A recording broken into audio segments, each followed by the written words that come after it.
दोस्तों, सिंध जी धरती हज़ारनि सालनि खां तारीख़ जे साह सां जीअरी आहे। हीउ रुॻो हिकु खितो न पर हिकु अहसासु आहे। हिकु अहिड़ो अहसासु जेको दरिया जे वहिकरनि में, रेगिस्तान जी हवा में ऐं ॻोठनि जे सादनि चहिरे वारनि माण्हुनि जी मुस्कुराहट में समायल आहे। सिंध जी कहाणी शुरू थिए थी क़दीम तहज़ीब खां, जंहिंजो ज़िंदा सबूत आहे मोहनजो दड़ो। दोस्तों, हीउ शहर 5000 साल अॻु आबाद हो, जॾहिं दुनिया जा घणा इलाइक़ा अञा तहज़ीब जी इब्तिदाई मरहलनि में हुआ। तॾहिं सिंध जा माण्हू बाक़ाइदा शहरसाज़ी, वापार ऐं हुनर में अॻिते हुआ।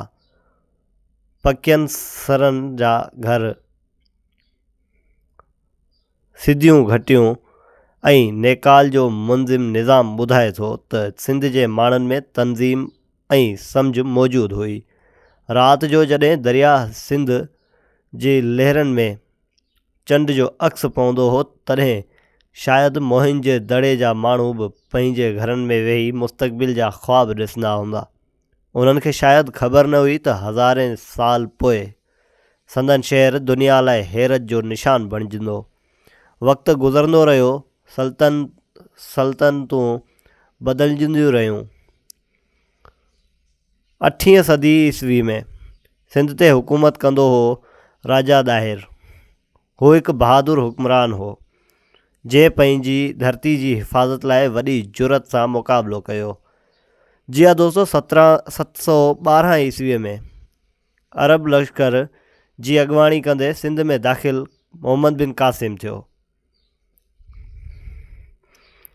जंगूं थियूं, रत वही ऐं आख़िरकार राजा ॾाहिर शहादत माणी, पर संदसि नालो सिंध जी तारीख़ में बहादुरी जी अलामत बणिजी वियो। हुन दौर खां पोइ सिंध में इस्लाम जो आगाज़ थियो ऐं हिकु नए दौर जी शुरूआति थी। इस्लाम जे अचण सां गॾु सिंध में रुहानियत जो गुल बि टिड़ियो। सिंध सूफ़ी बुज़ुर्गनि जी धरती बणिजी वई। उन्हनि माण्हुनि खे नफ़रत न पर मोहबत सेखारी। उन्हनि में सभ खां नुमाया नालो आहे शाह जो। जी हा दोस्तों, शाह अब्दुल लतीफ़ भिटई पंहिंजी शाइरी में मारई, ससुई ऐं मूमल ऐं ॿियनि किरदारनि वसीले वफ़ा, सचाई ऐं सब्र जो पैगाम ॾिनो। संदसि रिसाले जूं बेतूं अॼु बि ॻोठनि ऐं शहरनि में ॻायूं वञनि थियूं। साॻी तरह लाल शहबाज़ कलंदर जी दरगाह सेवण में मोहबत जो मर्कज़ बणियल आहे।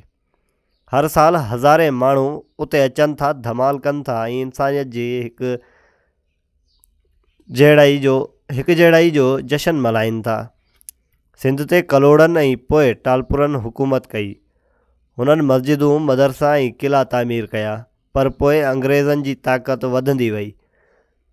दोस्तों, 1843 ईस्वीअ में चार्लेस नापियर सिंध ते कब्ज़ो कयो। मीरनि बहादुरी सां मुक़ाबिलो कयो, पर आख़िरकार सिंध अंग्रेज़नि जे राज हेठि अची वई। हीउ दौरु ॾुखियो हो, पर सिंधी माण्हुनि पंहिंजी सक़ाफ़त ऐं ॿोली खे ज़िंदा रखियो। ॻोठनि में लोक कहाणियूं ॿुधायूं वेंदियूं रहियूं। अजरक ऐं टोपी फ़ख़्र सां पाती वेंदी रही। 1947 ईस्वीअ में जॾहिं पाकिस्तान वजूद में आयो, तॾहिं सिंध उन जो अहम हिसो बणियो। मुल्क जो पहिरियों गादी जो हंधु कराची बणियो। सिंध जा माण्हू वापार, तइलीम ऐं सियासत में अॻिते वधिया, पर जदीद दौर में बि सिंध पंहिंजी सुञाणप न विसारी। हिते अॼु बि शाह लतीफ़ जा बेत ॻाया वञनि था, सक़ाफ़ती ॾींहं मल्हाया वञनि था ऐं ॻोठाणू सादगी वारो माहौल माण्हुनि खे पाण ॾांहुं छिके थो। सिंध जी असुलु ताक़त संदसि माण्हू आहिनि।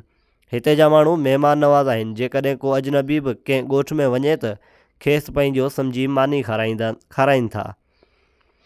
सिंध जे औरतुनि जा रंगीन कपिड़ा, मर्दनि जी अजरक ऐं टोपी ऐं दरियाए सिंध जी जे वहिकरनि में लिकल सरगोशियूं, इहे सभु गॾिजी सिंध जी सुञाणप बणिजनि थियूं।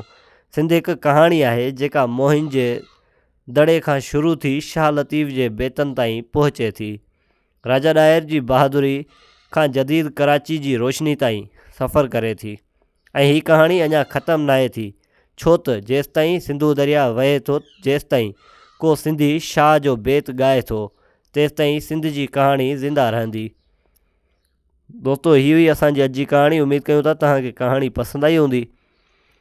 जेकॾहिं कहाणी पसंदि आई हुजे त वीडियो खे लाइक कयो ऐं वधि खां वधि पंहिंजे दोस्तनि सां शेयर कयो। मिलंदासीं हिकु नई वीडियो सां गॾु। तेसिताईं रखो पंहिंजो ख़्यालु। दोस्तो, जेकॾहिं चैनल ते नवां आहियो त चैनल खे सब्सक्राइब करणु न विसारंदा। जिए सिंध, जिए लतीफ़।